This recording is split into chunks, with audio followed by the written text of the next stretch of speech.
பிரியமான சகோதர சகோதரிகளே, உங்கள் யாவருக்கும் மீட்பெரும் இரட்சகருமாகிய இயேசு கிறிஸ்துவின் இனிதான நாமத்தில் என் அன்பின் வாழ்த்துதலை கொண்டு வருகிறேன். கர்த்தர் உங்களை ஆசீர்வதிப்பாராக.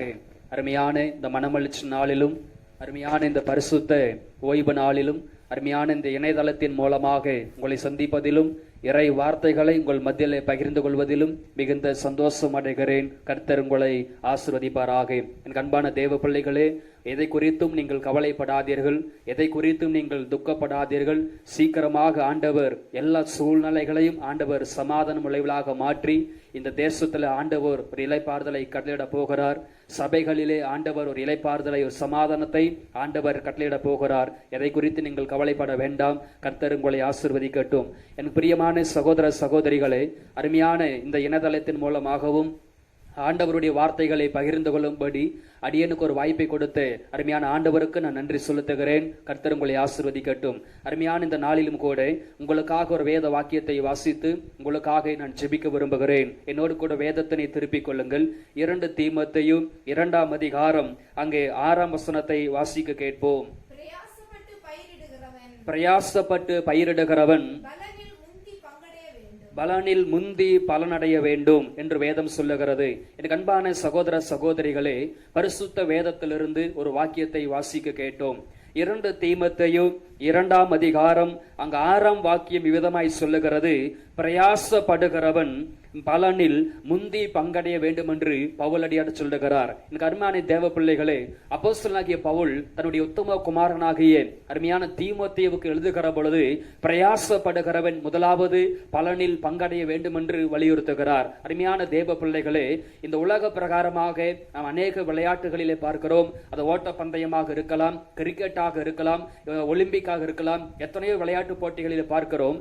முதலாவது எந்த மனிதன் ஜெயிக்கிறானோ, முதலாவது எந்த மனிதன் முதலிடத்தை பிடிக்கிறானோ, பிரயாசத்தில் முதலாவது யார் முதல் பங்கு வகிக்கிறார்களோ அவர்கள்தான் அந்த ஓட்டத்திற்குண்டான, அந்த விளையாட்டுக்குண்டான முதல் பரிசை பெற்றுக்கொள்ள முடியும். அதே போல இந்த ஆவிக்குரிய வாழ்க்கையிலே, இந்த ஆவிக்குரிய ஜீவிதத்திலே, அருமையான இந்த ஊழியத்திலே ஆண்டவருக்காக, ஊழியத்திற்காக, தேவ ஜனத்திற்காக யார் முதலாவது தங்களுடைய பங்களிப்பை, தங்களுடைய பரிசுத்தத்தை அல்லது தங்களுடைய பிரயாசத்தை யார் வெளிப்படுத்துகிறார்களோ அவர்கள் முதலாவது பங்கடைய வேண்டும் என்று வேதம் வலியுறுத்துகிறது. பரிசுத்த வேதத்திலே அநேக பிரயாசங்களை குறித்து பார்க்கிறோம். அன்பின் பிரயாசத்தை பார்க்கிறோம், கைகளின் பிரயாசத்தை பார்க்கிறோம், அழிவுள்ள பிரயாசத்தை பார்க்கிறோம், அழிவில்லாத பிரயாசத்தையும் பார்க்கிறோம். ஒரு முறை யோனா கதை சம்பவத்தை நம்ம வாசித்து பார்க்கும் பொழுது, யோனாவின் புஸ்தகத்திலே நாம் ஒரு முறை அங்கு வாசித்து பார்ப்போமானால், யோனா 4ஆம் அதிகாரம் 10ஆம் வசனத்தை அங்கு வாசித்து பார்க்கும் பொழுது, ஆமணக்கு என்கிற ஒரு செடி ஒரே நாளில ஆண்டவர் வளர பண்ணினார்.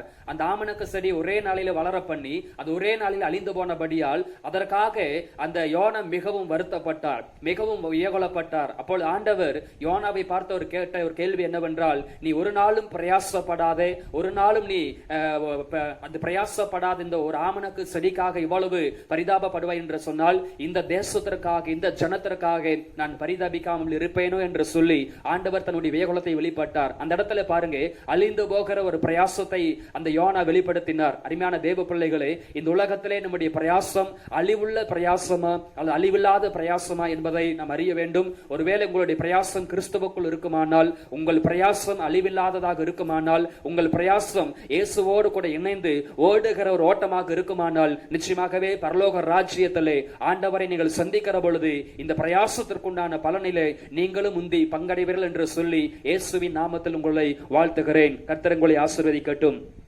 அருமையான தேவ பிள்ளைகளே, 2 தீமோத்தேயு 2ஆம் அதிகாரம் 6ஆம் வசனத்தை வாசித்து பார்க்கும் பொழுது, பிரயாசப்படுகிறவன் பலனில் முந்தி பங்கடைய வேண்டும் என்று சொல்லுகிறார். ஆம் அன்பானவர்களே, ஜெபிக்கிறவன் நிச்சயமாக தேவ சமூகத்தில் பங்கடைவான்.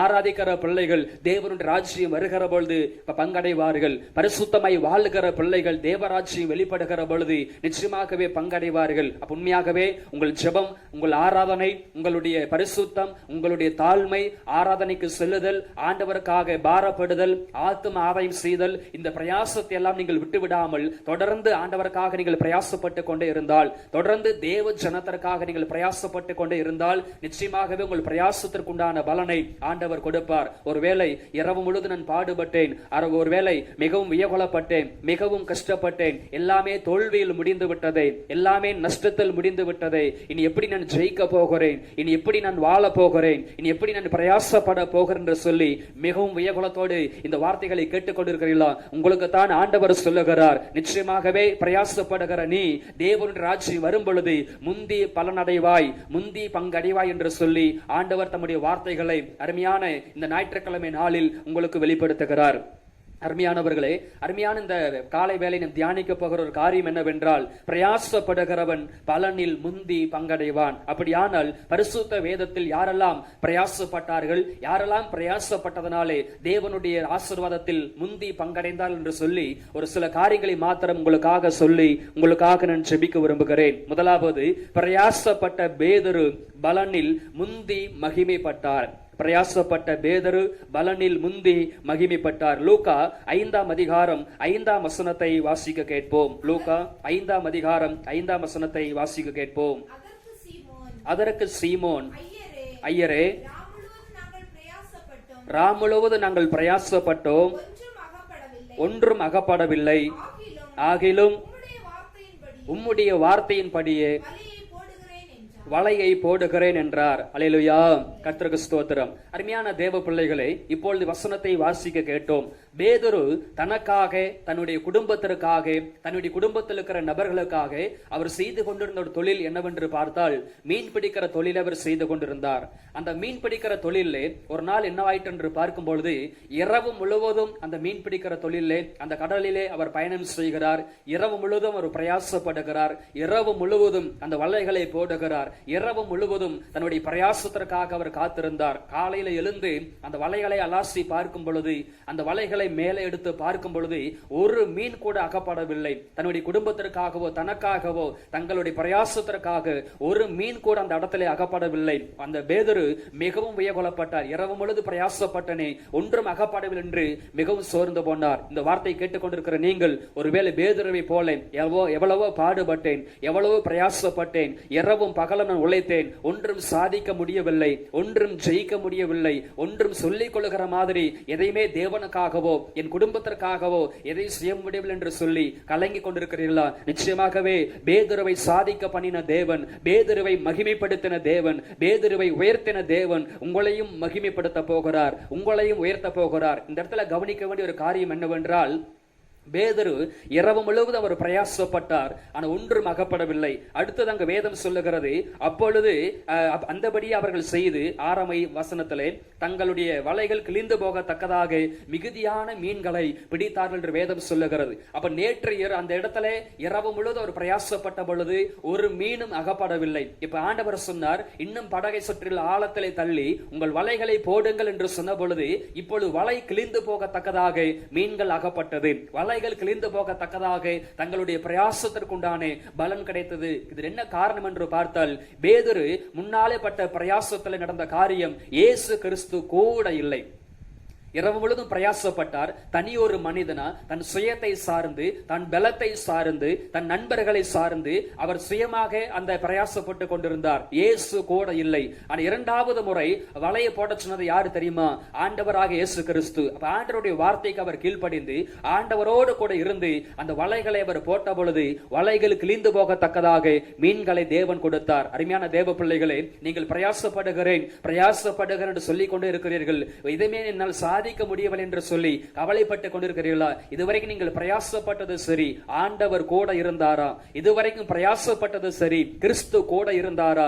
இதுவரைக்கும் பிரயாசப்பட்டது சரி, இயேசு வலையை போட சொன்னாரா? இதுவரைக்கும் பிரயாசப்பட்டது சரி, சற்று ஆழத்தில் போடுங்கள் என்கிற தேவ சத்தத்தை நீங்கள் கேட்டீர்களா? அப்படி ஒரு வேளை இதுவரைக்கும் இல்லை என்று சொல்லுவீர்களானால், இனிமேலாவது இயேசு கிறிஸ்துவை நீங்கள் சார்ந்து கொண்டு, இனிமேலாவது இயேசு கிறிஸ்துவை நீங்கள் பின்பற்றி அவருடைய சத்தத்தை கேட்டு அவருடைய வார்த்தைகளை கேட்டு நீங்கள் பிரயாசப்படுவீர்கள் என்று சொன்னால், நிச்சயமாகவே உங்கள் பிரயாசத்திலே முந்தி நீங்கள் பங்கடைய போகிறீர்கள். உங்கள் பிரயாசத்திற்குண்டான பலனை ஆண்டவர் நிச்சயமாகவே கொடுக்க போகிறார். பாருங்க, இந்த பேதுருவினுடைய வாழ்க்கையிலே அப்ப ஆண்டவரோடு கூட இருந்து ஆண்டவருக்காக அவர் பிரயாசப்பட்ட பொழுது, அப்ப பேதுருடைய வாழ்க்கையில் இரண்டு விதமான பிரயாசத்தை பார்க்கிறோம். ஒன்று, அந்த மீன் பிடிக்கிற பொழுது ஆண்டவர் கூட இருந்ததனாலே அவர் பட்ட பிரயாசம் ஒரு வகை. இரண்டாவது, இந்த அற்புதங்களை அவர் பார்த்த பிற்பாடு, இந்த அடையாளங்களை அவர் பார்த்த பிற்பாடு, இரண்டாவதாக அவர் தன் குடும்பத்திற்காக பிரயாசப்படாமல், தனக்காக பிரயாசப்படாமல், தன்னுடைய சுயத்திற்காக, தன்னுடைய குடும்பத்திற்காக அவர் பிரயாசப்படாமல், இந்த இன்று முதல்ல நீ மனுஷனை பிடிக்கிறவனாக மாற்றுவேன் என்ற வார்த்தையை அவர் ஏற்றுக்கொண்டு இப்பொழுது ஆண்டவருக்காக அவர் பிரயாசப்பட ஆரம்பித்தார். கிறிஸ்துவுக்காக அவர் பிரயாசப்பட ஆரம்பித்தார். தேவ ராஜ்யத்திற்காக அவர் பிரயாசப்பட ஆரம்பித்தார். அதே போல தன்னுடைய மக்களுக்காக அவர் பிரயாசப்பட ஆரம்பித்தார். அப்ப என்றைக்கு பேதுரு தனக்காக தன் குடும்பத்திற்காக பிரயாசப்படாமல் என்றைக்கு கிறிஸ்துவுக்காக அவர் பிரயாசப்பட ஆரம்பித்தாரோ, லூக்கா 5ஆம் அதிகாரம் அங்கே வாசிக்க கேட்போம். மத்தேயு 16ஆம் அதிகாரம் 18ஆம் வசனத்தை வாசிக்க கேட்போம். மேலும் நான் உனக்கு சொல்லுகிறேன், நீ பேதுருவாய் இருக்கிறாய், இந்த கல்லின் மேல் என் சபையை கட்டுவேன், பாதாளத்தின் வாசல்கள் அதை மேற்கொள்வதில்லை. அல்லேலூயா. அப்ப நன்றாய் கவனிக்க வேண்டிய ஒரு காரியம் என்னவென்றால், என்றைக்கு பேதுரு ஆண்டவருக்காக பிரயாசப்பட ஆரம்பித்தாரோ, ஆண்டவருடைய ராஜ்யத்திற்காக பிரயாசப்பட ஆரம்பித்தாரோ, என்றைக்கு தேவ ஜனத்திற்காக அவர் பிரயாசப்பட ஆரம்பித்தாரோ, அப்ப ஆண்டவர் 12 சீசர்களிலே ஒரு முடிவு செய்து விட்டார். எனக்காக அதாவது ஆண்டவருக்காக அதிகமாக பிரயாசப்பட்ட மனிதன் பேதுரு. ஆண்டவருக்காக எந்த ஒரு விஷயத்திலுமே சங்கடப்படாம, குழப்பம் அடையாம, எந்த ஒரு விஷயத்திலும் முந்தி ஆண்டவருக்காக பாடுபடுவான். அதே பாருங்க, அந்த நாம் எருசலேமுக்கு போக போகிறோம், நாம் சாக போகிறோம், மடிய போகிறோம் என்று சொன்னபொழுது ஆண்டவர் பேதுரு சொன்னார், ஆண்டவரே அப்படி எல்லாம் நமக்கு சம்பவிக்க கூடாது. ஆண்டவரை பிடிக்க வந்த உடனே ஓடி போய் அந்த ஒரு மனிதனுடைய காதை விட்டு, இப்படி எந்த ஒரு விஷயமாக இருந்தாலும் ஆண்டவர் மீது அதிகமான பாசம், அதிகமான அன்பு, அதிகமான வைராக்கியம் வைத்து அந்த ஆண்டவருக்காக அவர் பிரயாசப்பட்டபடியால் நடந்த காரியம் பாருங்க. நீ பேதுருவாய் இருக்கிறாய், இந்த கல்லின் மேல் சபையை கட்டுவேன், பாதாளத்தின் வாசல்கள் உன்னை மேற்கொள்வது என்று சொல்லி அந்த பிரயாசப்படுவதற்கு ஆண்டவர் அந்த பிரயாசத்திலே முந்தி பங்கடைவதற்காக ஆண்டவர் பயன்படுத்தினார். அருமையான தேவ பிள்ளைகளே, கடைசி காலத்திலே வாழ்ந்து கொண்டிருக்கிறோம், கிருபையின் காலத்திலே வாழ்ந்து கொண்டிருக்கிறோம். பேதுருவை அழைத்த தேவன், பேதுருவை அபிஷேகித்த தேவன் அருமையான இந்த வார்த்தைகள் மூலமாக உங்களையும் அழைக்கிறார். பேதுருவை போல ஆண்டவருக்காக பிரயாசப்படும்படி, தேவ ராஜ்யத்திற்காக பிரயாசப்படும்படி இந்த பகல் வேலை உங்களை ஒப்புக் கொடுப்பேன் என்று சொன்னால், பேதுருவை ஊழியத்தில் மகிமைப்படுத்திய தேவன் சபைகளை உருவாக்கி, ஊழியங்களை உருவாக்கி, ஆத்தும ஆதாயங்களை செய்து பேதுருவை மகிமைப்படுத்தின தேவன் உங்களையும் மகிமைப்படுத்த போகிறார். உங்கள் குடும்ப அவர் மகிமைப்படுத்த போகிறார். உங்கள் பிள்ளைகளை அவர் மகிமைப்படுத்த போகிறார். நீங்க செய்ய வேண்டிய ஒரே ஒரு காரியம், இனிமேல் நீங்கள் படுகிற பிரயாசம் ஆண்டவரோடு கூட இருந்து நீங்கள் பிரயாசப்பட வேண்டும். இரண்டாவது, இதுவரைக்கும் உலகத்திற்காக மாமிசத்திற்காக இருந்த பிரயாசம் ஆண்டவருக்காக மாறும் என்று சொல்வீர்களானால், நிச்சயமாகவே எப்படி பேதுரு முந்தி மகிமைப்பட்டாரோ அதே போல நீங்களும் பலனிலே முந்தி நீங்கள் மகிமைப்படுவீர்கள் என்று ஆண்டவருடைய வார்த்தை சொல்லுகிறது. இது முதலாவது காரியம். இரண்டாவது, பிரயாசப்படுகிறவன் முந்தி பலனில் பங்கடைவான் என்ற வார்த்தை கேட்பே. இரண்டாவது நம்ம பார்க்க போகிற காரியம், பிரயாசப்பட்ட தாவீது பலனில் முந்தி கனமடைந்தான். பிரயாசப்பட்ட தாவீது பலனில் முந்தி கனமடைந்தான். எடுத்துக்கொள்வோம். 1 சாமுவேல் 17ஆம் அதிகாரம் 24ஆம் வாக்கியத்தை வாசிக்க கேட்போம். இஸ்ரவேல் எல்லாரும் அந்த மனுஷனை காணும் பொழுது மிகவும் பயப்பட்டு அவன் முகத்திற்கு விலகி ஓடி போவார்கள். போதும். அப்ப அந்த நேரத்தில் இஸ்ரவேலர் வந்து நிற்கிற அந்த மனுஷனை கண்டீர்களா? இஸ்ரவேலை நிந்திக்க வந்து நிற்கிறான். இவனை கொல்லுகிறவன் எவனோ அவனை ராஜா மிகவும் ஐஸ்வர்யவனாக்கி அவனுக்கு தம்முடைய குமாரத்தியை தந்து அவன் தகப்பனுடைய வீட்டார் இஸ்ரவேலிலே சர்வமானியம் கொடுப்பார் என்றார்கள். அப்பொழுது தாவீது தன் அண்டையில் நிற்கிறவர்களை பார்த்து, இந்த பெலிஸ்தனை கொன்று இஸ்ரவேலுக்கு நேரிட்ட நிந்தையை நீக்குகிறவனுக்கு என்ன செய்யப்படும்? ஜீவனுள்ள தேவனுடைய சேனைகளை நிந்திக்கிறதற்கு இவன் எம்மாத்திர விருத்த சேதனம் இல்லாத இந்த பெலிஸ்தியன் எம்மாத்திரம் என்றான். இந்த கண்பான தேவ பிள்ளைகளை, இந்த சம்பவத்திலே நாம் கவனிக்க வேண்டிய ஒரு காரியம் என்னவென்றால், சவுல் இஸ்ரவேலை அரசாண்டு கொண்டிருந்த அந்த காலகட்டத்திலே பெலிஸ்தியன் என்கிற, அதாவது கோலியாத் என்கிற ஒரு மனிதன் இரவும் பகலா இஸ்ரவேல் ஜனத்தை நிந்தித்துக் கொண்டிருக்கிறான். இஸ்ரவேலின் தேவனாகிய கர்த்தரை அவன் நிந்தித்துக் கொண்டிருக்கிறான். இஸ்ரவேல் தேசத்தையும் ஜனத்தையும் ராஜாவையும் நிந்தித்துக் கொண்டிருக்கிறான். கிட்டத்தட்ட 39 நாட்களாக இரவும் பகலும் இந்த கோலியாத் என்கிற மனிதன் இந்த தேசத்தையும் ராஜாவையும் தேவனையும் நிந்தித்துக் கொண்டிருக்கிறான். ஆனால் இந்த நிந்தையை நீக்குவதற்காக அந்த இஸ்ரவேல் நாட்டிலே ஒருவனு கூட எழும்பவில்லை. அந்த கோலியாத்தை முறியடிப்பதற்காக ஒருவனும் முன் வரவில்லை. தேசத்தின் மானத்தை காப்பாற்றுவதற்கு, தன் ராஜாவுக்கு ஏற்பட்ட நிந்தையை மாற்றுவதற்கு, அதே போல தன்னுடைய தேவனாகிய கர்த்தருக்கு நேரிட்ட நிந்தையை மாற்றுவதற்கு எவனும் முன் வரவில்லை. பாருங்க, ஆடுகளை மேய்த்துக் கொண்டிருந்த ஒரு சிறிய வாலிபனாகி தாவீது அந்த இடத்திற்கு அவர் கடந்து வருகிறார். அந்த இடத்துல வந்து இந்த பெலிஸ்தியன் இரவும் பகலா அங்க தேவனை நிந்திக்கிறதை அவர் பார்க்கிறார். பாருங்க, ஒரு முறை வாசிக்க கேட்போம். 1 சாமுவேல் 17 அதிகாரம் 24 வசனத்தை வாசிக்க கேட்போம். எல்லாரும் அந்த மனுஷனை காணும் போதும் மிகவும் பயப்பட்டு அவன் முகத்துக்கு விலகி ஓடி போவார்கள். அல்லேலூயா. அப்ப பாருங்க, இஸ்ரவேல் ஜனங்கள் அந்த கோலியாத்தை பார்த்து மிகவும் பயப்பட்டார்கள், மிகவும் சோர்ந்து போனார்கள். அவனை முறியடிப்பதற்கோ அவனை ஜெயிப்பதற்கோ தேவ நாமத்திற்கு மகிமையை கொண்டு வருவதற்கோ எவனும் முன் வரவில்லை. அப்ப ஆடுகளை மேய்த்துக் கொண்டிருந்த சிறிய வாலிபனாகிய அந்த தாவீது ஆண்டவருக்காக பிரயாசப்பட ஆரம்பித்தான். விருத்தா சேதனம் இல்லாத இந்த பெலிஸ்தியன் தேவனை நிந்திப்பதற்கு எமாத்திரம் என்று சொல்லி யாருமே முன் வராத காலத்தில், யாருமே முன் வராத நேரத்தில் ஆண்டவருக்காக துணிந்து நின்றான். அருமையான தேவ பிள்ளைகளே, நீங்க வாழுகிற பட்டணத்திலே, நீங்கள் வாழுகிற தேசத்திலே, அல்லது நீங்கள் வாழுகிற பகுதியிலே ஆண்டவருக்காக நீங்கள் வைராக்கியமாக எழும்புகிற பொழுது, ஆண்டவருக்காக நீங்கள் வைராக்கியமாக நீங்க தேவனை மகிமைப்படுத்த துணிகிற பொழுது, தாவீதை கனப்படுத்தின தேவன் உங்களையும் ஆண்டவர் கனப்படுத்துவார். அல்லேலூயா. அப்ப இந்த இடத்துல நம்ம கவனிக்க வேண்டிய ஒரு காரியம் என்னவென்றால், இந்த இடத்துல ஆண்டவருக்காகவும் ஆண்டவருடைய ஜனங்களுக்காகவும் தாவீது மாத்திரம் தான் பிரயாசப்பட்டார். எப்படி ஆண்டவரை இவன் நிந்திக்கலாம், எப்படி தேவ ஜனத்தை இவன் நிந்திக்கலாம் என்று சொல்லி தாவீது என்கிற மனிதன் முதலாவது தன்னுடைய பிரயாசத்தை வெளிப்படுத்துகிறான். எப்படியாகிலும் இந்த கோலியாத்தை முறியடிக்க வேண்டும், எப்படியாகிலும் இந்த தேசத்தை அவமானத்திலிருந்து காப்பாற்றப்பட வேண்டும் என்று சொல்லி தாவீது என்கிற மனிதன் மாத்திரம்தான் முதலாவது ஜனத்திற்காகவும் தேவனுக்காகவும் பிரயாசப்பட முன் வந்தான். நடந்த காரியம் பாருங்க. அப்ப அந்த நடந்த ஒரு காரியம் என்னவென்றால், அங்க பைபிள் சொல்லுகிறது, அந்த தாவீது என்கிற மனிதன் கோலியாத்தை முறியடித்தான் என்று வேதம் சொல்லுகிறது. அந்த கவுன்கல் மூலமாக கோலியாத்தை முறியடித்தான் என்று வேதம் சொல்லுகிறது. அப்போ ஒரு கல்லின் மூலமாக அருமையான தாவீது அந்த கோலியாத்தை முறியடித்து, தன் உயிர் போனாலும் சரி, எனக்கு மரணம் நேரிட்டாலும் சரி, நான் ஆண்டவருக்காக எழும்புவேன், தேவ ஜனத்திற்காக எழும்பு என்று சொல்லி ஆண்டவருக்காக தாவீது வைராக்கியமாக நின்ற பொழுது ஆண்டவரும் தாவீதுக்காக வைராக்கியமாக நின்றார். இதை கேட்டுக்கொண்டிருக்கிற தேவ பிள்ளைகளே, நீங்க இயேசு கிறிஸ்துவை சொந்த ரட்சகராக ஏற்றுக்கொண்டதனாலே, இந்த பரிசுத்த தெய்வத்தை நீங்கள் ஆராதிக்கிறதுனாலே, ஒருவேளை உலகம் உங்களை நிந்திக்கலாம், அநேகர் உங்களை அவமானப்படுத்தலாம். இயேசுவை நீ ஆராதிக்கிறதுனாலே என்னத்தை நீ அனுபவித்தா என்று சொல்லி அநேகர் கேள்வி எழுப்பலாம். இந்த இப்படிப்பட்ட கேள்விகள், இப்படிப்பட்ட வார்த்தைகள் எல்லாம் நீங்கள் கேட்கிற பொழுது எந்த அளவுக்கு ஆண்டவருக்காக நீங்கள் வைராக்கியமாக நிற்பீர்களோ அதே பகுதியிலே ஆண்டவர் உங்களுக்காக வைராக்கியமாக நிற்பார். தம்மை பற்றி உத்தம இருதயத்தோடு தேடுறலுக்கு தமது வல்லமையை விளங்க பண்ணி கர்த்தருடைய கண்கள் பூமி எங்கும் உலாவை கொண்டிருக்கிறது. அவர் நிச்சயமாக உங்கள் ஜெபத்தை கேட்கிறவராய் இருக்கிறார். நடந்த காரியம் பாருங்க. அப்ப தாவீது என்கிற மனிதன் அந்த கோலியாத்துடைய சம்பவத்திலே முந்தி பிரயாசப்பட்டான். சவுலை விட, தன்னுடைய சகோதரன்மார்களை விட, யுத்த தலைவர்களை விட, அந்த தேசத்தில் இருக்கிற வாலிபர்களை விட முதலாவது ஆண்டவருக்காக பிரயாசப்பட்டவன் தாவீது. தன் ஜனத்திற்காக முதலாவது பிரயாசப்பட்டவன் தாவீது.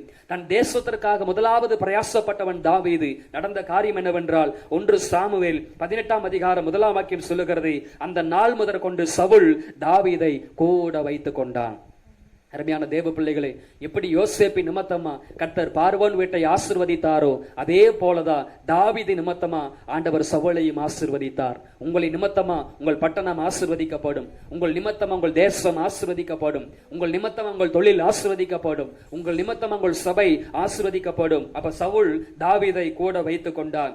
1 சாமுவேல் 18 அதிகாரம் 4 வாக்கியம் சொல்லுகிறது, யோனத்தான் சால்வையையும் வஸ்திரத்தையும் வில்லையையும் அந்த கச்சையையும் தாவீதிடத்திலே கொடுத்தான். இந்த இடத்துல கவனிக்கிற ஒரு காரியம் என்ன, அந்த கோலியாத்தை முறியடிக்க போகும் பொழுது தாவீதின் கையில் கோலாங்கற்களை தவிர வேற ஒன்றும் இல்லை. ஆனா இப்ப ஜெயித்த பிற்பாடு அந்த பிரயாசப்பட்டதனாலே இப்ப பாருங்க, முந்தி பலனில் பங்கடைகிறான். அந்த சால்வை தேடி வருகிறது, வஸ்திரம் தேடி வருகிறது, வில் தேடி வருகிறது, கச்சைகள் தேடி வருகிறது. அப்போ யாரெல்லாம் கிறிஸ்துவுக்காக முந்தி பிரயாசப்படுகிறார்களோ பலனிலும் முந்தி பங்கடைவார்கள். ஒருவேளை ஆண்டவருக்காக நீங்கள் ஊழியம் செய்வீர்களானால், ஆண்டவருக்காக நீங்கள் ஆத்தும ஆதாயம் செய்கிற பொழுது, ஆண்டவருக்காக நீங்கள் மகிமைப்படுகிற பொழுது, ஆண்டவருக்காக நீங்கள் பாடுகளை சகிக்கிற பொழுது, ஆண்டவருக்காக ஏதாவது சாதிக்க வேண்டும் என்று நீங்கள் பிரயாசப்படுகிற பொழுது உங்கள் தேவைகளை கர்த்தர் பார்த்துக் கொள்வார். உங்கள் ஆகார தேவைகளை, உங்கள் பொருளாதார தேவைகளை, உங்களுக்கு வேண்டிய உடை, உங்களுக்கு வேண்டிய அப்பம், உங்களுக்கு வேண்டிய எல்லா விதத்திலும் ஆண்டவரே உங்களை போஷிப்பார். இந்த வேலை முதற்கொண்டு அப்ப யோனா தன்னுடைய வஸ்திரத்தையும் தன் கச்சைகளையும் தன்னுடைய எல்லா உடைமைகளையும் தாவீதின் கையிலே கொடுக்க ஆரம்பித்தான். அதே 1 சாமுவேல் 18ஆம் அதிகாரம் 5ஆம் வசனம் சொல்லுகிறது, சவுல் தாவீதை யுத்த மனுஷர் மேல் அதிகாரி ஆக்கினான். அப்ப இதுவரைக்கும் ஆடுகளை மேய்த்துக் கொண்டிருந்த தாவீது இப்ப யுத்த மனுஷருக்கு அதிகாரியாக மாறிவிட்டான். இந்த கணம் இதனால் வந்தென்று பார்க்கும் பொழுது தன்னுடைய ஜனத்திற்காகவும் தன்னுடைய தேவனுக்காகவும் அவர் முந்தி பிரயாசப்பட்டதனாலே இப்பொழுது பலனிலும் அவர் என்ன செய்கிறார்னா முந்தி பங்கடைகிறார், முந்தி கனப்படுத்தப்படுகிறார். 1 சாமுவேல் 18ஆம் அதிகாரம் 7ஆம் வசனத்தை வாசித்து பார்க்கும் பொழுது அங்க இருந்த அநேக ஸ்திரீகள் பாடலை பாடுகிறார்கள். சவுல் கொன்றது 1000, தாவீது கொன்றது 16,000 என்று சொல்லி தாவீதை புகழ்ந்து பாடினார்கள். தாவீதை மிகவும் கனம் பண்ணினார்கள். இதுவரைக்கும் புறக்கணிக்கப்பட்ட தாவீது, இதுவரைக்கும் ஒடுக்கப்பட்ட தாவீது, இதுவரைக்கும் நசுக்கப்பட்ட தாவீது இப்போ எல்லா ஜனங்களாலும் எல்லா மக்களாலும் கொண்டாடப்படுகிறார், எல்லா ஜனங்களாலும் உயர்த்தப்படுகிறார், எல்லா ஜனங்களாலும் தாவீது கனப்படுத்தப்படுகிறார். காரணம் தன் தேவனுக்காகவும் தன் ஜனத்திற்காகவும் முந்தி பிரயாசப்பட்டவர், தன் ஜனத்திற்காகவும் தன் தேவனுக்காகவும் முந்தி அந்த பாரப்பட்டவர். தேவனுக்கு ராஜ்யத்தை குறித்தே ஒரு பாரம் அவர்கள் இருக்க ஆரம்பித்தது. அருமையான தேவ பிள்ளைகளை, நிச்சயமாகவே இந்த தாவீதை போல தேவ ஜனத்தை குறித்த ஒரு பாரம் உங்களுக்குள் இருக்கும்னா, ராஜ்யத்தை குறித்த ஒரு பாரம் உங்களுக்குள் இருக்கும்னா, ஆத்ம ஆதாயத்தை குறித்த ஒரு பாரம் உங்களுக்குள் இருக்கும்னா, கர்த்தராகிய இயேசு கிறிஸ்துவின் நாமத்திற்காக நீங்கள் வைராக்கியம் காண்பித்தீர்களானால் நிச்சயமாகவே ஆண்டவர் உங்களை கனம் பண்ணுவார். எனக்காக ஒருவன் ஊழியம் செய்வானானால் அவனின் பிதாவானவர் கனம் பண்ணுவார் என்று வேதம் சொல்லுகிறது. சிறியவனை புழுதிலிருந்தும் எளியவனை குப்பை மேட்டிலிருந்து உயர்த்தி பிரபுக்களோடும் ஞானிகளோடும் அமர பண்ணுகிற கர்த்தர். அல்லேலூயா, கர்த்தருக்கு ஸ்தோத்திரம். சின்னவன் 1000 சிறியவன் பலத்த ஜாதியுமாவான். கர்த்தராகி நான் ஏற்ற காலத்தில் தீவிரமாய் நடப்பிப்பேன் என்று ஆண்டவர் வாக்கு பண்ணுகிறார். அருமையான பகல் வேலை ஆண்டவருக்காக ஊழியம் செய்ய ஒப்புக் கொடுங்க, ஆண்டவருக்காக ஆத்துமாவை செய்ய ஒப்புக் கொடுங்க. நிச்சயமாகவே ஆண்டவர் உங்களை கனம் பண்ணுவார். ஒருவேளை ஆண்டவருக்காக ஊழியம் செய்கிறேன், ஆத்தும ஆதாயம் பண்ணுகிறேன், இன்னும் எனக்கு ஒரு பலனும் கிடைக்கவில்லை என்று சொல்லி வருத்தத்தோடு இந்த வார்த்தையை கேட்டுக் கொண்டிருக்கலாம். தாவீது முந்தி கனமடைந்தது போல நீங்களும் முந்தி கனமடைவீர்கள். எப்படி பேதுரு முந்தி மகிமைப்பட்டது போல நீங்களும் முந்தி மகிமைப்படுவீர்கள் என்று ஆண்டவருடைய வார்த்தை சொல்லி உங்களை வாழ்த்துகிறேன். இது 2வது காரியம். 3வது நம்ம பார்க்க போகிற காரியம், பிரயாசப்பட்ட மோசே பலனில் முந்தி தேவனை சந்தித்தான். எடுத்துக்கொள்ளுங்கள், யாத்திரைகாமம் 1ஆம் அதிகாரம் 12, 13 ஆகிய 2 வசனங்களை வாசிக்க கேட்போம். ஆனாலும் எவ்வளவாய் ஒடுக்கினார்களோ பலுகி பெருகினார்கள். ஆகையால் இஸ்ரவேல் புத்திரரை குறித்து எரிச்சல் அடைந்தார்கள். எகிப்தியர் இஸ்ரவேல் புத்திரரை கொடுமையாய் வேலை வாங்கினார்கள். கர்த்தருடைய நாமத்திற்கு ஸ்தோத்திரம். என் அன்பான தேவ பிள்ளைகளை, 3வது நாம் கவனிக்க போகிற ஒரு காரியம், பிரயாசப்படுகிறவன் அந்த முந்தி பலனடைய வேண்டும் என்று வேதம் சொல்றது அப்படின்னு பார்த்தோம். 3வது, பிரயாசப்பட்ட மோசே பலனில் முந்தி தேவனை சந்தித்தான். நல்லா கவனிங்க. இஸ்ரவேல் ஜனங்களை குறித்து அநேக பிரசங்கங்களிலே நாம் கேள்விப்பட்டிருப்போம். அப்போ கிட்டத்தட்ட 6 லட்சத்திற்கு மேற்பட்ட ஜனங்கள் எகிப்து என்கிற மிகவும் அந்த பார்வோனாலே அந்த தேசத்தினுடைய அதிகாரிகளாலே மிகவும் ஒடுக்கப்பட்டார்கள், மிகவும் வியகொள்ளப்பட்டார்கள். செய்த வேலைகளுக்கு சம்பளம் இல்லாம, கூலி இல்லாம மிகவும் துன்புறுத்தப்பட்டார்கள். அநேக ஆண் பிள்ளைகள் எல்லாம் கொன்று போட்டார்கள். அங்க வேதம் சொல்லுகிறது 13ஆம் வசனத்திலே, எகிப்தியர் இஸ்ரவேல் புத்திரரை கொடுமையாய் வேலை வாங்கினார்கள் அப்படின்னு வேதம் சொல்லுகிறது. அப்ப அன்றைக்கு இஸ்ரவேல் ஜனங்கள் மிகவும் கொடுமைப்படுத்தப்பட்டார்கள், மிகவும் கொடுமையாய் வேலை வாங்கினார்கள், மிகவும் துன்பட்டார்கள். இந்த இடத்துல கவனிக்க ஒரு காரியம் என்னன்னா, அந்த யாத்திரைகாமம் 2ஆம் அதிகாரம் 2ஆம் அதிகாரம் 11ஆம் வசனத்திலே, மோசே பெரியவனான காலத்தில் அவன் தன் சகோதரனிடத்தில் போய் அவர்களை சுமை சுமக்கிறதை பார்த்து தன் சகோதரராகிய எபிரெயரில் ஒருவனை ஒரு எகிப்தியன் அடிக்கிறதை கண்டு. என் அன்பானவர்களே, இப்ப இஸ்ரவேல் ஜனங்கள் எகிப்து தேசத்திலே மிகவும் ஒடுக்கப்படுகிறாங்க, மிகவும் வியகோலப்படுகிறாங்க, அடிமைத்தனத்திலே நடத்தப்படுகிறாங்க. இந்த காலகட்டத்திலே மோசே பார்வோனுடைய சகோதரின் மகனாக வாழ்ந்து கொண்டிருக்கிறார். அவருக்கு எந்த பிரச்சனையும் கிடையாது, சுகபோகமான ஒரு வாழ்க்கை அங்கு மோசே வாழ்ந்து கொண்டிருக்கிறார். அப்படியே அந்த தேசத்தை சுற்றி பார்க்க அங்கு செல்லுகிற பொழுது தன்னுடைய எபிரேயரில் ஒரு சகோதரன் அந்த மிகவும் அங்கு அடிக்கப்படுகிறதை, அங்க இருக்கிற இந்த எகிப்தியன் அந்த எபிரேய சகோதரனை அடிக்கப்படுகிறதை, அந்த துன்புறுத்துகிறதை, அங்கு வியோகலப்படுத்துகிறதை மோசே காண்கிறார். அதை பார்த்தவுடனே அங்கு 12வது வசனம் சொல்லுகிறது, அங்கும் இங்கும் பார்த்து ஒருவனும் இல்லை என்று அறிந்து எகிப்தியனை வெட்டி அவனை மணலிலே புதைத்து போட்டான் என்று வேதம் சொல்லுகிறது. இந்த இடத்துல கவனிக்க ஒரு காரியம் என்னவென்றால், எகிப்து தேசம் முழுவதுமே ஜனங்கள் அடிமைத்தனத்திலும் கொடுங்கோல் ஆட்சியிலும் அகப்பட்டு கொண்ட காலகட்டத்திலே அந்த சகோதரர்கள் துன்புறுத்தப்படுகிற பொழுது ஒருவருக்கொருவர் அடிக்கப்படும் பொழுது பார்த்து கொண்டார்களோ, வியவலப்பட்டார்கள், கண்ணீர் சிந்தி கொண்டார்கள். ஆனால் ஒருவரும் கூட எப்படி ஆகிலும் தன் சகோதரன் விடுவிக்க வேண்டும் என்கிற பாரம் ஒருவருக்குள்ளும் வரவில்லை. அந்த இஸ்ரவேலிலே ஒருவனும் அந்த முக்கிய ஸ்தானத்தை அடைவதற்கு, தன் தலைமைத்துவத்தை ஏற்றுக்கொள்வதற்கு ஒருவனும் முன் வரவில்லை. பார்வோன் சந்திப்பதற்கு முன் வரவில்லை. சகோதரனை காப்பாற்றுவதற்கும் ஒருவனும் முன் வரவில்லை. ஆனால் நல்லா கவனிக்கிற காரியம் என்ன, தன் சகோதரன் அங்கு துன்படுகிற பொழுது, அங்கு கொடுங்கோல் ஆட்சியில் அகப்படுகிற பொழுது இந்த மோசே என்கிற மனிதன் தான் என்ன ஆயிற்றாலும் சரி, என்ன நடந்தாலும் சரி, என் கண்ணு முன்னாலே என் ஜனம் நிந்திக்கப்படுகிறதே, என் கண் முன்னாலே என் சகோதரன் பாதிக்கப்படுகிறதே, நான் பார்த்து கொண்டு சும்மா இருக்கும் என்று சொல்லி பிரயாசப்பட ஆரம்பித்தான். அந்த எகிப்திய சகோதரனை அடித்து அந்த எகிப்தியனை கொன்று மணலிலே புதைத்து போட்டான். அப்ப நல்லா கவனிங்க, தேவ ஜனத்திற்காகவும் தேவ மக்களுக்காகவும் பாரமுள்ள ஒரு மனிதனை ஆண்டவர் எப்பொழுதுமே தேடி வருவார். தேவ ஜனத்திற்காக பாரமுள்ள ஒரு மனிதனை தான் ஆண்டவர் தேடி கொண்டிருக்கிறார். அருமையான தேவ பிள்ளைகளே, ஆண்டவர் உங்களை ஊழியத்தில் பயன்படுத்தணும்னா, வருங்கால எழுப்புதலிலே ஆண்டவர் உங்களை உபயோகப்படுத்தணும்னா, தேவ ஜனத்தை நேசிக்கிற ஒரு அன்பு உங்களுக்குள் இருக்க வேண்டும். தேவ ராஜ்யத்தை, தேவ ஜனங்களை குறித்து ஒரு பாரம் உங்களுக்குள் இருக்க வேண்டும். யாருக்கு ஜனங்கள் மீது ஒரு பாரம் இருக்கிறதோ நிச்சயமா ஆண்டவர் காலத்தில் பயன்படுத்துவார்.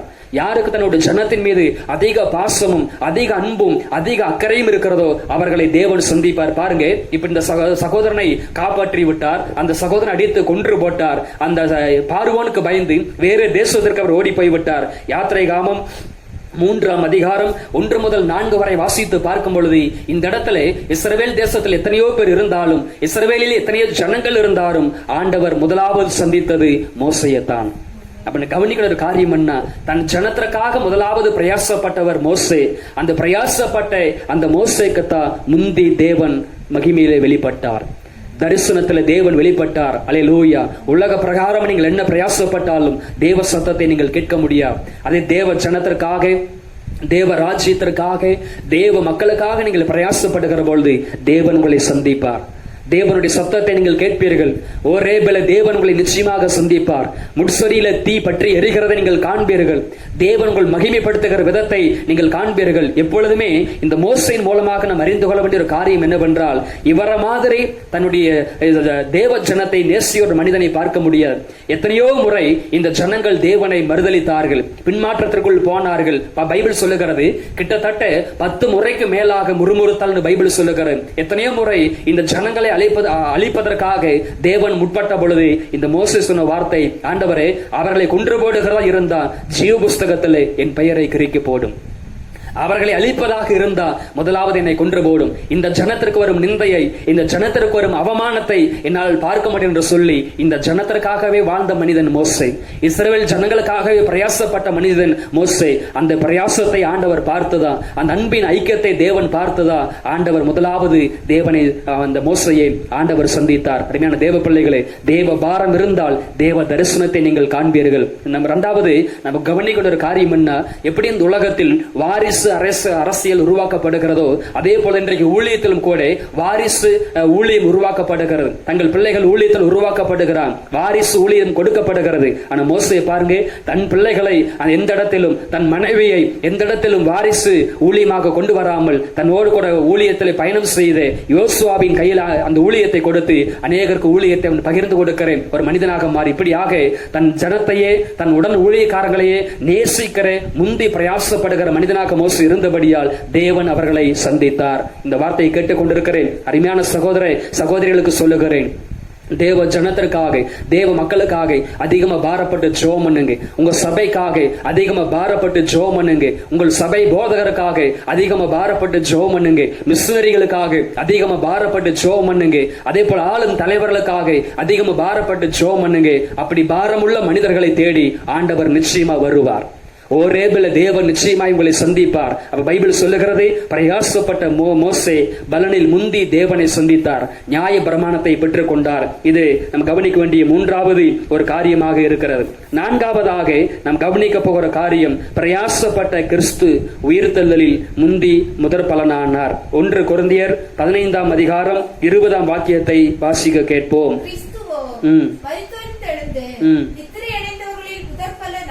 அல்லேலூயா. இன்னொரு முறை வாசிக்க கேட்போம். கிறிஸ்துவோ மரித்தோரிலிருந்து எழும்பி நித்திரை அடைந்தவர்களில் முதற் பலனானார். அல்லேலூயா. கர்த்தருக்கு ஸ்தோத்திரம். அப்ப ஆண்டவராகிய இயேசு கிறிஸ்து இந்த உலகத்திலே நம்முடைய பாவங்களுக்காக, நம்முடைய அக்கிரமங்களுக்காக, நம்முடைய மீறுதலுக்காக அவர் கிருபாதார பலியாக தேவ ஆட்டுக்குட்டியாக பிறந்தார். கிட்டத்தட்ட 33 ஆண்டுகளா அந்த பூமியில வாழ்ந்து 3 வருட ஊழியத்திலே அநேக காரியங்களை கற்றுக் கொடுத்தார். இப்படி இந்த உலகத்திலே எத்தனையோ தெய்வ தாசர்களை நம்ம வாசித்திருக்கிறோம். பழைய ஏற்பாட்டு காலத்திலிருந்து புதிய ஏற்பாட்டு காலம் வரைக்கும் ஆண்டவருக்காக பிரயாசப்பட்டவர்கள் அநேகர் உண்டு. ஆனால் பிதாவின் சுத்தம் நிறைவேற்றுவதிலே அதிக பிரயாசப்பட்டவர் ஆண்டவராகிய இயேசு கிறிஸ்து. பிதாவின் சுத்தத்தை நிறைவேற்றுவதிலும், பிதாவின் நோக்கத்தை நிறைவேற்றுவதிலும், பிதா எதற்காக அனுப்பினாரோ அதையே செய்வதை தன்னுடைய வாழ்க்கையினுடைய லட்சியமாக கொண்டவர் ஆண்டவராக இயேசு கிறிஸ்து. அப்ப நம்ம கவனிக்கிற ஒரு காரியம் என்னன்னா, இயேசு கிறிஸ்து அந்த பிரயாசம் பிதாவினுடைய சுத்தத்தை நிறைவேற்றுவதற்காக, சிலுவையில மரிப்பதற்காக, சிலுவை பாடுகளை ஏற்றுக்கொள்வதற்காக, மரணத்தை சந்திப்பதற்காக, இப்படி பிதாவுக்குரிய காரியங்களிலே அவர் அதிகமா பிரயாசப்பட்டதனால்தான் உயிர்த்தெழுதலிலே முதற் பலனானார் அப்படின்னு வேதம் சொல்லுகிறது. 12 வயதிலே ஆலயத்தின் மூப்பரத்தில் அவர் கேள்விகள் எழுப்புகிற பொழுது அவர் சொன்ன அந்த தன் தகப்பனும் தன் தாயும் வந்து உம்மை தேடினோமே ஏன் காணாமற் போன என்று கேட்ட பொழுது, நான் பிதாவுக்குரிய காரியங்களில் இருக்க வேண்டும் என்று உங்களுக்கு தெரியாது என்று சொல்லி அந்த 12 வயதிலேயே தன்னுடைய சித்தத்தை, தனது நோக்கத்தை, தன் பிரயாசத்தை தனது தாய் தகப்பனுக்கு அங்கு வெளிப்படுத்துகிறார். ஒரு முறை சீசர்களுக்கு சொல்லுகிறார், அனுப்பினவருடைய சித்தத்தை நிறைவேற்றுவதே எனக்கு சிறந்த போஜனமா இருக்கிறது என்று ஆண்டவர் சொன்னார். பாருங்க, இப்படி பிதாவாகிய தேவனுடைய காரியத்திலே இயேசு கிறிஸ்து அதிகமா பிரயாசப்பட்டதனால்தான் உயிர்த்தெழுதலிலே முதற் பலனானார் என்று வேதம் சொல்லுகிறது. யோவான் 4:34 அனுப்பினவருடைய சித்தத்தை நிறைவேற்றுவதே சிறந்த போஜனமா இருக்கு என்று வேதம் சொல்லுகிறது. பிலிப்பியர் 2ஆம் அதிகாரம் 6-7 வாக்கியங்களை வாசிக்க கேட்போம். பிலிப்பியர், தேவனுடைய ரூபமாயிருந்தும் தேவனுக்கு சமமாயிருப்பதை கொள்ளையாடின பொருளாக எண்ணாமல் தம்மை தாமே வெறுமையாக்கி அடிமையின் ரூபம் எடுத்து மனுஷர் சாயலானார். அவர் மனுஷ ரூபமாய் காணப்பட்டு மரண பரியந்தம், அதாவது சிலுவையின் மரண பரியந்தமும் கீழ்ப்படிந்தவராகி தம்மை தாமே தாழ்த்தினார். அல்லேலூயா. கர்த்தருக்கு ஸ்தோத்திரம். அருமையான தேவ பிள்ளைகளே, அப்ப ஆண்டவராகிய இயேசு கிறிஸ்து அவர் தேவனுடைய ரூபமாயிருந்தும் தேவனுக்கு சமமாய் இருப்பதை கொள்ளையாடின பொருளாக எண்ணாமல் தம்மை தாமே வெறுமையாக்கி அடிமையின் ரூபம் எடுத்து மனுஷ சாயலானார். அருமையான தேவ பிள்ளைகளை, இயேசு கிறிஸ்து இந்த உலகத்தில் வாழ்ந்த காலகட்டத்தில் பிதாவின் சுத்தத்தை நிறைவேற்றுவதிலும், பிதாவின் நோக்கத்தை நிறைவேற்றுவதிலும், தேவ ராஜ்யத்தை குறித்த நோக்கத்தை நிறைவேற்றுவதிலுமே அதிக கவனமாய் இருந்தார். உலகத்தின் பாவங்களுக்காக, ஜனத்தின் பாவங்களுக்காக அவர் கிருபாதார பலியாக மரிக்க வேண்டும் என்பதே அவருடைய நோக்கமாய் இருந்தது. பிதாவினுடைய காரியங்களிலே அவர் அதிக கவனம் செலுத்தி அதற்காக அவர் பிரயாசப்பட்டார். அவர் நினைத்திருந்தால் அந்த எருசலேமிலே இருந்து அந்த ஒரு முறை அவர் ஒளிந்திருக்கலாம். அவர் நினைத்திருந்தால் எத்தனையோ முறை மரணத்திற்கு அவர் தப்பித்திருக்கலாம். அவர் சொன்னார், நான் எருசலேமுக்கு போக வேண்டும், நான் மரிக்க வேண்டும், 3ஆம் நாள் உயிர்த்தெழ வேண்டும், இது சகலமும் நீதியாக இருக்கு என்று ஆண்டவர் சொன்னார். அவர் பிரயாசப்பட்டதனாலதான், அந்த பாடுகளில் அவர் பிரயாசப்பட்டார், சிலுவையின் உபத்திரவத்தில் அவர் பிரயாசப்பட்டார், மரிப்பதற்காக அவர் பிரயாசப்பட்டார், உயிர் தெழுவதற்காக அவர் பிரயாசப்பட்டார். இப்படி தேவராஜ்யத்திற்குரிய அத்தனை காரியங்களிலும் இயேசு கிறிஸ்து பிரயாசப்பட்டதனாலதான் அவர் முந்தி அந்த உயிர் உயிர்த்தலிலே முதற் பலன் ஆனார் என்று வேதம் சொல்லுகிறது. ஆதலால் தேவன் எல்லாவற்றிற்கும் மேலாக அவரை உயர்த்தி இயேசுவின் நாமத்தில் வானோர் பூதலத்தல்லோர் பூமியின் கீழோருடைய முழங்கால் யாவும் முடங்கும்படிக்கும் பிதாவாகிய தேவனுக்கு மகிமையாக இயேசு கிறிஸ்து கர்த்தரென்று நாவுகள் யாவும் அறிக்கை பண்ணும்படிக்கும் எல்லா நாமத்திற்கு மேலாக நாமத்தை அவர்களுக்கு தந்தருளினார். அல்லேலூயா. இப்ப பாருங்க, இயேசு கிறிஸ்து முந்தி பிரயாசப்பட்டதனாலே இன்று எல்லா நாமத்திற்கு மேலான ஒரு நாமத்தை அவர் கொடுத்திருக்கிறார். எல்லா நாவுகளும் இயேசுவே ஆண்டவர் என்று அறிக்கை பண்ணத்தக்கதாக, எல்லா முழங்கால்களும் முடங்கத்தக்கதாக, இந்த உலகத்திற்கு மீட்பு வேண்டுமானால் இயேசு கிறிஸ்துவை சொந்த இரட்சகராக ஏற்றுக்கொள்ள வேண்டும். அது யாராக இருந்தாலும் சரி, எவ்வளவு உயர்ந்த மனிதனாக இருந்தாலும் சரி, தன் பாவங்கள் மன்னிக்கப்படு, தன் அக்கிரமங்கள் மன்னிக்கப்படு, நித்திய ஜீவனை பெற்றுக்கொள்ள பரலோகத்திற்கு ஒருவன் போக வேண்டும் என்று சொன்னால் இந்த தெய்வத்தை சொந்த இரட்சகராக ஏற்றுக்கொண்டால் மாத்திரமே அவன் பரலோகம் போக முடியும். இயேசு கிறிஸ்துவின் நாமத்தை அங்கீகரித்தல் மாத்திரமே பரலோகத்திற்கு போக முடியும். அப்ப வானத்திலும் பூமியிலும் மேலான ஒரு நாமத்தை இயேசுக்கு கொடுத்திருக்கிறார். காரணம் என்னன்னா, அவர் பிரயாசப்பட்டவராய் இருந்தார். பிதாவின் நோக்கத்தை நிறைவேற்றுவதிலே அதிக கவனம் செலுத்தினார். கண்பான தேவ பிள்ளைகளே, தொடர்ந்து நீங்களும் இயேசு கிறிஸ்துவை போல பிதாவின் சுத்தத்தை நிறைவேற்றுவதற்காக நீங்கள் பிரயாசப்படுகிற பொழுது நீங்களும் அவரோடு கூட மகிமைப்படுவீர்கள். அவரோடு கூட பாடுகளை சகித்தோமானால் அவரோடு கூட ஆளுகையும் செய்வோம். அதுவரைக்கும் நம்ம அறிந்து கொள்கிற காரியம் என்னன்னா, இயேசு எப்படி தாழ்மையுள்ளவராய் இருந்தாரோ நாமளும் தாழ்மையுள்ளவராய் இருக்க வேண்டும். இரண்டாவது, இந்த இயேசுவின் இடத்திலே நாம் கற்றுக்கொள்ள வேண்டிய ஒரு காரியம் என்னவென்றால், யூதா 1 அதிகாரம் 19 வாக்கியத்தை வாசிக்க கேட்போம். யூதா 1 அதிகாரம் 19 வாக்கியத்தை வாசிக்க கேட்போம். இவர்கள் பிரிந்து போகிறவர்களும் ஜென்ம சுபாவத்தாரும் ஆவி இல்லாதவர்கள் ஆமே. அல்லேலூயா.